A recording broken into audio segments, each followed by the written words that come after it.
ইসলাম পুরো আসতেছে দুনিয়াতে। ইসলাম কি পুরো আসতেছে। এখন দেখবেন ইনশাআল্লাহ মসজিদ ভর্তি হয়ে যাচ্ছে, মসজিদ ভর্তি হয়ে যাচ্ছে নামাজেতে। এইবারের রোজা দেখবেন, আমি বললাম আজকে এইবারের রোজা এমন ভাবে মানুষ রাখবে যেটা হয়তো আপনি 10 বছর আগে দেখেন নাই। রোজা এমন ভাবে মানুষ এবার সসম্মানের তরুণরা, তরুণীরা, সর্বশ্রেণীর মানুষেরা দেখবেন রোজা এবার এমন ভাবে করা হবে। কারণ এই আমাদের এই শতাব্দীটা 2024 থেকে আগামী 50-60 বছর 70 বছর এটা ইসলামের শতাব্দী।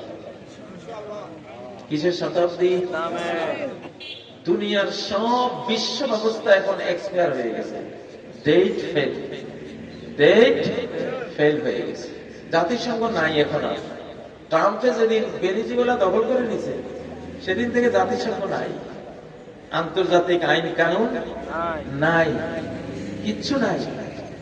এই শূন্য জায়গাটা পূরণ করবে মুসলমানরা ইনশাআল্লাহ। কে পূরণ করবে?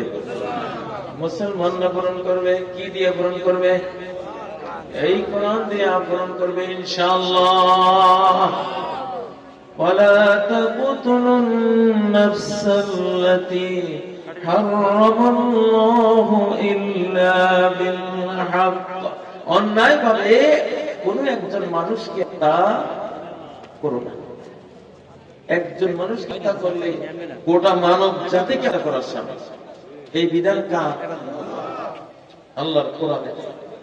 মানুষ যদি মানুষকে হত্যা করে, সেই মানুষ, ধরেন একটা মানুষ কয়েক হাজার মানুষ মারছে, এই মানুষ পাগল হবে, অ্যাবনর্মাল হবে, অ্যাবনর্মাল হয়ে যাবে, পাগল হয়ে যাবে, তার কোনো ব্যালেন্স থাকবে না।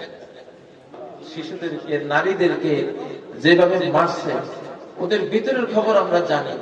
গণহারে ওই সৈনিকরা পাগল হয়ে গেছে, অ্যাবনর্মাল হয়ে গেছে। মার্কিন সৈন্য যারা আফগানিস্তানে মেরে গেছে, ইরাকে মেরে গেছে, গণহারে অ্যাবনর্মাল। মানুষ মারলে মানুষ ঠিক থাকে।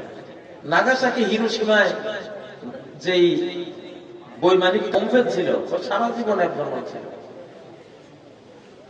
এটা হয়। কাবিল যখন হাবিলকে মারছিল, অ্যাবনর্মাল টাইপের হয়ে গেছে। তার কথা কোরআনে আছে, সে তার ভাইয়ের লাশ কাঁধের মধ্যে করে করে ঘুরতেছে শুধু, আর হতাশা ব্যক্ত করতেছে। يا ويلتى أعجزت أن أكون مثل هذا الغراب। হায় রে আমার আফসোস, ভাইটাকে মারলাম, কাঁধে করে দেখতেছে। কবর দেয়া তো জানে না, তখন তো কবর দেওয়ার সিস্টেম ছিল না। এর আগে মানুষ মরেও নাই, মরলে কি করতে হবে ওইটাও জানে না। এখন ভাইয়ের জন্য মাতাম করতেছে আর ঘুরতেছে। আল্লাহ কাক একটা পাঠাইছে, কাকে আরেকটা কাককে মেরে গর্ত করে করে ওখানে দাফন করছে। তখন কাবিলে বুঝছে যে ও তাহলে কেউ মারা গেলে, কিছু মারা গেলে এইভাবেই তাকে মাটির নিচে দাফন করতে হবে। তো ওই কাবিলের জীবনটা যেমন হয়েছে দেখেন, আজকে আমরা যারা আছি পৃথিবীতে, আমাদের উপরে পরমাণু উঠতেছে, পরমাণু উঠতেছে। 500 কোটি 600 কোটি মানুষের মৃত্যু হয়ে যাবে একদিনে। ধরেন পরে পৃথিবীর বহু রাষ্ট্র মানচিত্র থেকে উড়ে যাবে। কোরআনে তো সবাই তুফান আছে, তুফান, ধোঁয়ার সূরা, ধোঁয়া হয়ে যাবে। গোটা মহাকাশ 40 দিন ধোঁয়ায় কালো হয়ে থাকবে, কার্বনে হয়ে থাকবে। কেন? আপনার যে বিল্ডিং গুলি, পরমাণু মারলে বিল্ডিং গুলি জ্বলে পুড়ে ছাই হয়ে, ধোঁয়া হয়ে, কার্বন হয়ে আকাশে উড়ে যাবে। মানুষগুলি কার্বন হয়ে আকাশে উড়ে যাবে, প্রাণী সবকিছু লোহা লক্কর গলে আকাশে উড়ে যাবে। ওই কথা সূরা দোকানের মধ্যে আছে। সেটা তো দেখবেন যে কোনো একদিন। 2026-এ দেখেন কিনা আমরা জানি। এতটা বিপদগ্রস্ত পৃথিবীর মানুষ এখন আছে। তো এই জন্যই সারা কোরআনে আল্লাহ তাআলা কিয়ামতের কথা বলে ওয়াজ করেছে।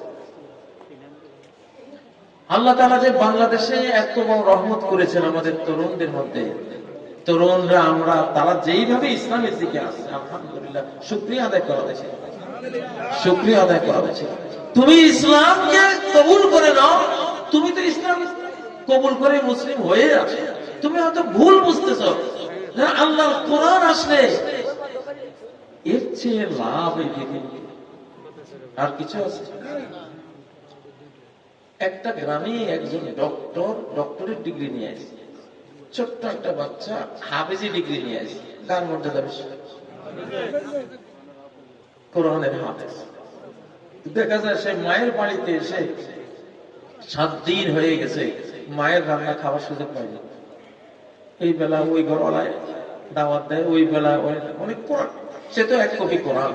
কোরআনের মর্যাদায়, কোরআনের ভালোবাসায় সে তার মা তাকে রান্না করে খাওয়াইতে পারে, মানুষ নিয়ে যায় আবদার করে করে, ঠিক নাকি? এটা তো একটা ছেলের একটা শিশুর অবস্থা হয়। এই শিশু আমার সৌদি আরবে যায়, দুবাই যায়, ইরান যায়, ফার্স্ট হয়ে 50 লাখ 1 কোটি টাকা নিয়েও আসে, ঠিক না? এই শিশুর যে অবস্থা, বাংলাদেশ যদি আল্লাহর কোরআনকে গ্রহণ করে নেয়, গোটা দেশের 20 কোটি মানুষের অবস্থা হবে। 20 কোটি মানুষের এই মর্যাদা, এই রিজিক হবে।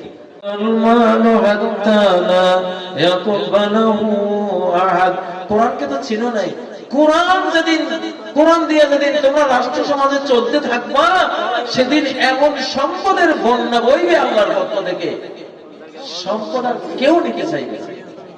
সবাই করে কোটি কোটি টাকা সম্পদে ভরা, লা ইয়াকবালু আহাদ। ইমাম মাহদীর ব্যাপারে আছে যে ওনার দরবারে একজন যাইয়া টাকা চাইবে, উনি 1 বস্তা দিবে, উনি তো গুনবে না। ইমাম এখন যত অ্যাকাউন্টিং, যত গণা পড়া, এগুলি ইমাম মাহদীর করতেন। উনি আসলে আর গণা পড়া নেই। আরে যা লাগে নিয়ে যাও, ওই যে এখানে ডলার পড়ে দিয়েছে, কয় কোটি লাগবে নিয়ে যাও, ওখানে রিয়াল পড়ে আছে নিয়ে যাও, স্বর্ণ পড়ে আছে নিয়ে যাও। তো এক লোক ইমাম মাহদী থেকে 1 বস্তা টাকা নিয়ে ওই মজলিসের শেষ কিনারা পর্যন্ত যাইতে যাইতে দেখবে আর কেউ নিচে কিনে, দেখেছে আর কেউ নেয়নি। ও বস্তাটা মাথাতে ফেলে দিল, তুই এত বকি তুই নিবি কেন, কেউ তো নেয় না।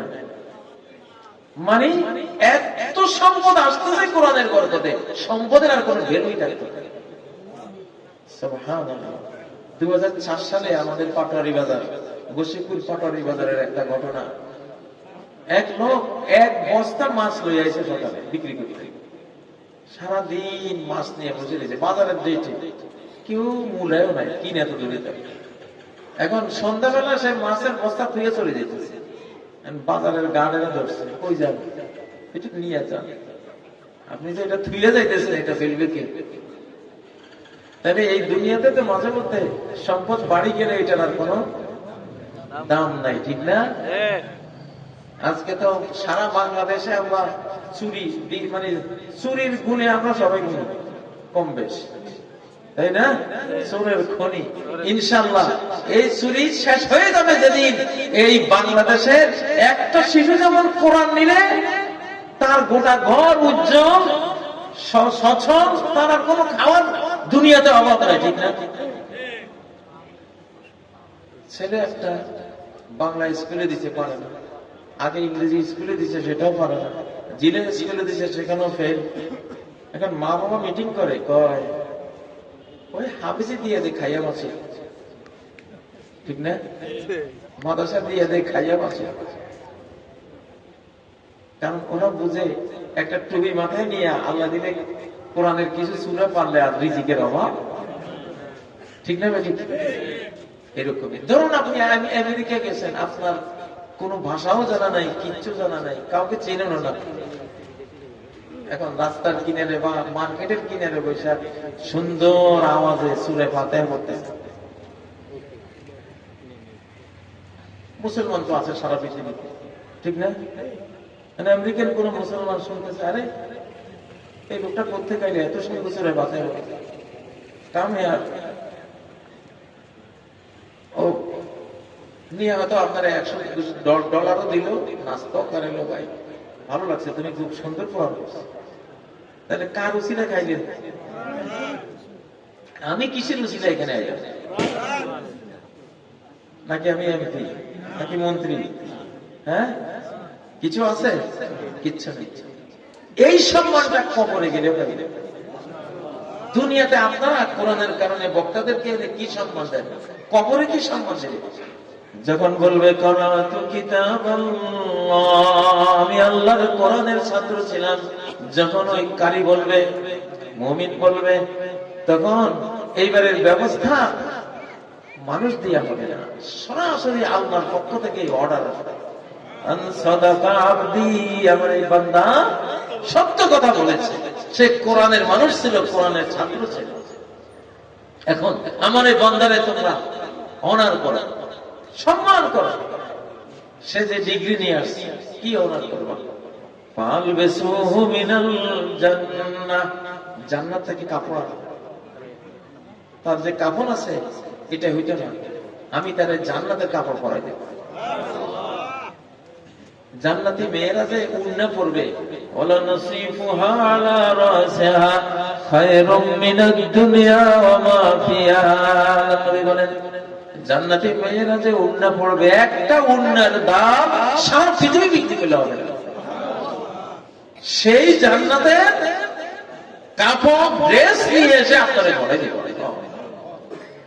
আলবিসুহু মিনাল জান্নাহ ওয়া ফারিশুহু মিনাল জান্নাহ, জান্নাতের মখমলের বিছানা, রেশমি সিল্কের বিছানা আমরা বিছাই দাও। আল্লাহু আকবার।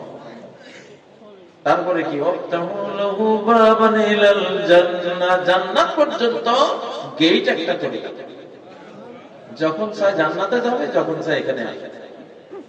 আল্লাহর কিছু বান্দারা ওরা কবরেও থাকে, মন চাইলে আবার জান্নাতেও চলে যাবে, খোঁজ খবর চাই। কিসের উসিলা? দুনিয়ার কোন বইটা আছে যে ওই বইটা পড়লে কবরে আপনি সম্মানটা পাবেন? বাংলাদেশে আপনার গ্রামে, আপনার বাড়িতে, আপনার বংশে সর্বশ্রেষ্ঠ কৃতি সন্তানকে, যে কোরআন পড়ে, যে কোরআন বেশি জানে। খায়রুকুম মান তাআল্লামাল কুরআন ওয়া আল্লামাহু, তোমাদের গোটা জাতির মধ্যে শ্রেষ্ঠ সন্তান সে, যে কোরআন শিখেছে, কোরআন শিখিয়েছে। ঠিক না ঠিক? তাহলে আমাদের এই মুসলিম জাতির মর্যাদা, সম্মান, রিজিক পাওয়া সবকিছু এই কোরআন। ওই যে পড়ার মধ্যে ছিল, এখানে সূরা বনী ইসরাঈলে একটা আয়াত আছে, 45 নম্বর আয়াত, ওখানে বলা আছে একজন মুসলিম সর্বক্ষেত্রে মুসলিম হওয়া উচিত, সর্বক্ষেত্রে মুসলিম হওয়া উচিত। ডেইলি কয়বার ওযু করবেন? 5 বার ওযু করা তো ফরজ, 5 বার ওযু করা কি ফরজ। সুবহানাল্লাহ। ওযু করলে ইন্না উম্মতি ইউদআউনা ইয়াওমাল কিয়ামাতি গুররান মুহাজ্জালিনা মিন আসারিল ওযু, কিয়ামতের দিন আমার উম্মতকে ডাকা হবে এমন অবস্থায় চেহারাগুলি আলোকিত, হাতগুলি আলোকিত, পাগুলি আলোকিত। কেন? এরা ওযু করত। কি করত? এক ওয়াক্ত ওযুর দাম যে কয় ট্রিলিয়ন ডলার। এই ওযুর মর্ম আজকে আপনারা ডাক্তারদের কাছে জিজ্ঞাসা করেন, ওযু কি জিনিস? ওযু যে কত বড় জিনিস। সুবহানাল্লাহ।